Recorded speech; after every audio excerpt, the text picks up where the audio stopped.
বারোয়ারি পুজোর জাঁকজমকের মাঝে শহর জুড়ে এখনও বেঁচে আছে বেশ কিছু বনেদি বাড়ির দুর্গাপুজো। হয়তো এই জাঁকজমক নেই, তবু আছে ঐতিহ্য। সেই ঐতিহ্যকে খুঁজতেই আজ আমাদের যাত্রা বলরাম দে স্ট্রিটের দত্তবাড়িতে। কলকাতা হাইকোর্টের বিচারক শ্যামলধন দত্ত 1870 সালে এই বাড়ি কিনে নেন। হাটখোলা দত্তবাড়ির ছেলে হওয়া সত্ত্বেও পারিবারিক অশান্তির কারণে সেই বাড়ি ছেড়ে গিরিশ পার্কের বলরাম দে স্ট্রিটে বসবাস শুরু করেন। এ বাড়িতে পুজো শুরু হয় 1882 সালে। তবে দত্তবাড়ি নামে পরিচিত হলেও এই বাড়িতে নেই কোনো দত্ত। এ বাড়ির সদস্যদের থেকেই জানবো সেই ইতিহাসের কথা। বাবু মনোবেয়ালী ঘোষ, উনি ছিলেন ওনার প্রথম নাতি। সেই নাতি হওয়ার আনন্দেতে উনি দুর্গা পুজো শুরু করেন। পুজোর প্রতিষ্ঠা যেহেতু হাটখোলা দত্তবাড়ির ছেলের হাতে, তাই ঠাকুরের রূপ হুবহু সেই রকমই।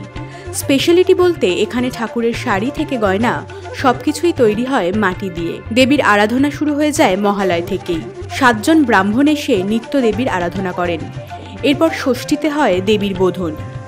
অশ্বারোহিণী দুর্গতিনাশিনীর পুজো হয় বৈষ্ণব মতে। তবে পশু বলি প্রথাও দত্তবাড়িতে চালু ছিল।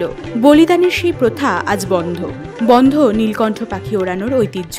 পুজোর পাশাপাশি ঠাকুরের ভোগেরও বিপুল আয়োজন হয়। দেবীর ভোগের আয়োজন নিজের হাতেই করেন এ বাড়ির মেয়ে বউরা।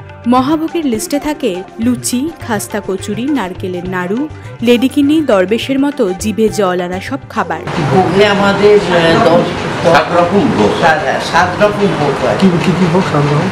ভোগ লেডিকিনি, দরবেশ, কচুরি, তারপরে রাধাবল্লভী।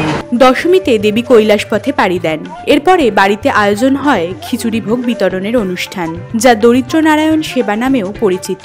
134 বছর পেরিয়ে এখনো কোনো ত্রুটি হয়নি দেবীর আরাধনায়। হয়তো কালের নিয়মে জাঁকজমক কমেছে, তবে ঐতিহ্যে না, তাতে কোনো কমতি পড়েনি।